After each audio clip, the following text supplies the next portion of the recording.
استاد همین از شد زکات میگم ما در آن بلاگرایی که پول جمع کردن هوای داد خوب است خوب نیست. نه، بسیارشان دروغگوی هستند، بسیارشان خیانت کردند تا استاد جایی همین که ویدیوهای شما استاد همین ویدیوهای شما رو تماشا میکنیم از شد همین زکات در یک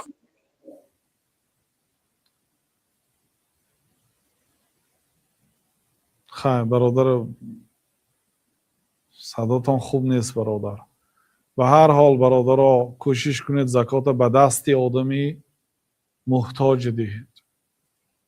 در این چند خیر است. اولش اینکه انیق میدانید که زکاتتان به صاحبش رفته رسید.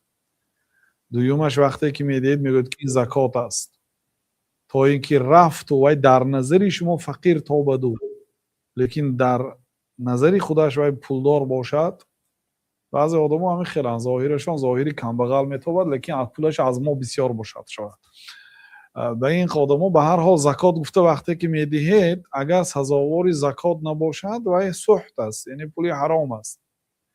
کسی سزاوار زکات نیست و زکات میگیره و حرام است. دانید برادر، و حق کمبغل است، حق محتاج است، حق آن کسی که الله تعالی برایش زکات را جدا کرده است. شما ناحق حق خوردن به حق نداره از آن کسی. بنابراین وقتی که یک آدم برای شما زکات میدهد و حالا که شما سزاوار زکات نیستید، گویید که من این زکات نمیگیرم. و آدم میدادگی هم بهترش این که زکات گفته دهد تا اینکه خیلی که گفتیم اگر اهل زکات نباشد نگیرد. این یک. دویمش وقتی که آدمی پولدار به کمبغل زکات میدهد حاجت او را میبیند، از احوالش با خبر میشد. شاید به او $1000 دادنی بود، وضعیتش رو دیده $2000 میدهد، شاید کمتر میدهد.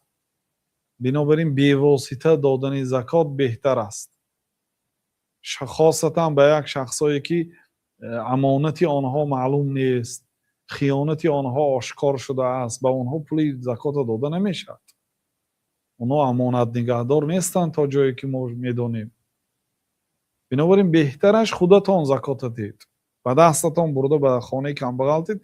خیلی نتونستید به یک امانت نگهداری که فردا روز قیامت در پیشگاه الله تعالی گفته میتونید که من این آدم و باوری 100% داشتم، برای همین بدادم که این زکات تقسیم کند.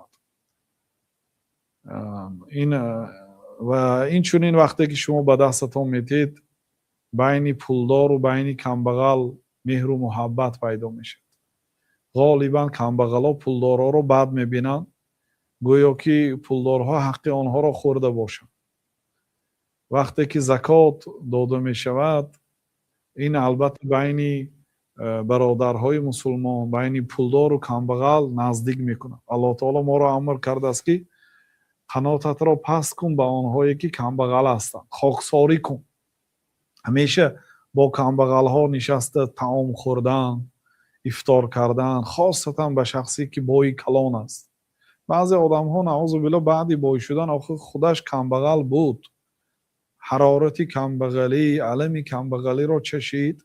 وقتی که پولدار میشد رقماش نو میکند، کروگش کم میکند، با کمبغلا وایده وا نمیخورد. با بعضی هاشون مفته است که مقصد درجه های شما پایان است، ما کتی حق نداره گپ زنی. نعوذ بالله. شاید یک کمبغل در پیشگاه الله تعالی 100 مراتب از آدم پولدار قدرش بلند باشد. رب اشعث اغبر مدفوع بالابواب لو اقسم علی الله لابره. گاه یک آدمی مویهاش پریشان، لباسهاش چنگالود، مدفوع بالابواب، یگانجا را آدمو پیش میکنن، سر میکنن. لو اقسم علی الله لابره. اگر به نام الله تعالی قسم کنه، الله تعالی قسمش را اجرا میکنه، یعنی در یک لحظه دعاش قبول میشد.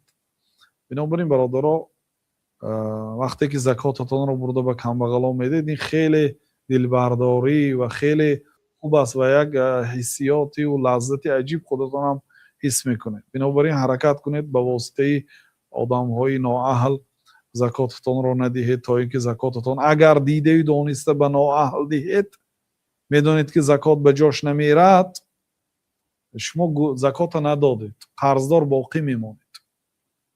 بله.